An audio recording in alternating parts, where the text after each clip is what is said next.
I'm Chad Barker, the Sudoku professor, and today we're going to talk about the simple formula for becoming a great Sudoku player. And I'm going to give you a hint right now. Here it is.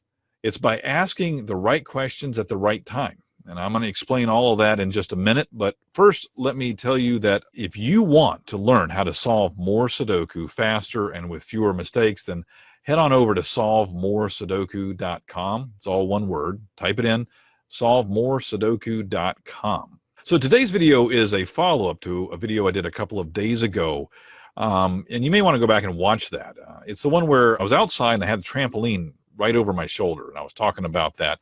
And in that video, I explained how I ended 15 years of frustration in only 15 minutes after I just asked myself the right question. So how does asking the right questions at the right time enable you to become a great Sudoku player? Well, keep in mind that I started off just like you. Okay, I was trying to solve Sudoku. I was frustrated when I couldn't solve them. I'd get angry. I'd give up. And, you know, it was just not a lot of fun, right? But then I started to have much more success when I started to do one thing, and that is simply to ask myself more questions. So I would ask when I'd be doing a puzzle, and I'd start asking lots of questions about the puzzle, like how can I solve this? You know, I'd ask about it from different angles, and I'd ask lots and lots of different questions. You know, not all the questions actually yielded good results, but eventually I started learning what questions actually would you get me the results that I needed. And then every time I got stuck, I would change the questions I would ask and then change the perspective. And what I mean by perspective is that maybe I was focused on boxes and I would change and look at rows. Or if I was focused on rows, I would change it and then look at columns or something like that. And that made all the difference in the world for me. Now, you may be listening to this and say, yeah, whatever. I don't get it. I don't really understand. But I can't emphasize this enough. And let me explain why asking questions actually works, because this is key. First of all, if you are not asking questions, you're not going to get any answers, right? Makes sense. If you're not going to ask any questions, you're not going to get any answers. And the way it works is like this. It's like your brain.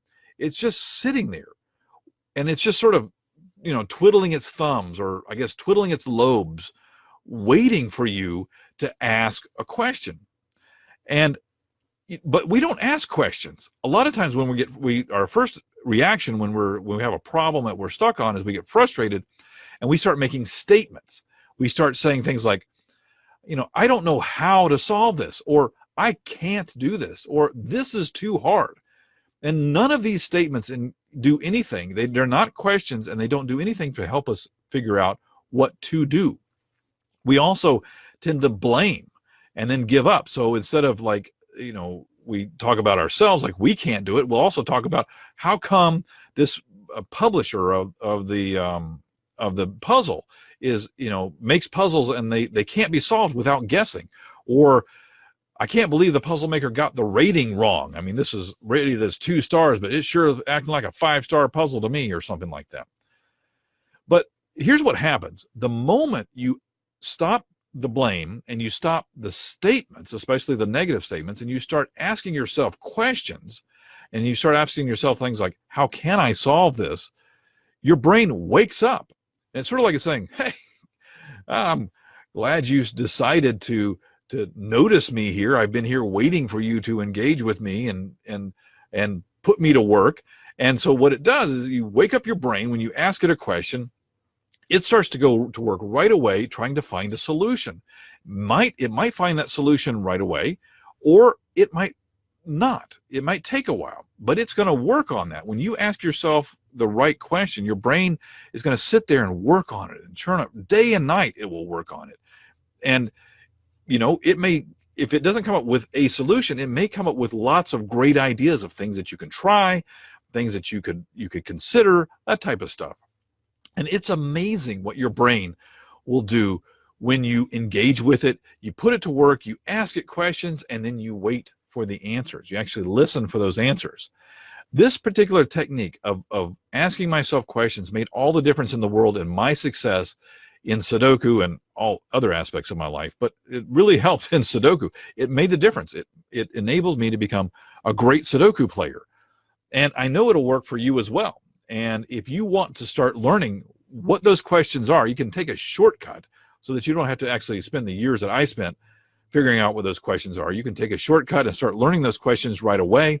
You can head on over to solvemoresudoku.com and you can start learning those questions. And if you know somebody that's either trying to do Sudoku and they're stuck, or they just have other problems in their life and they're stuck, why don't you share this video with them and let them learn how that they can ask questions and get answers from that amazing gray matter up there. And also, when you do that and you like the video, it helps it so that other people will see it and spreads the word.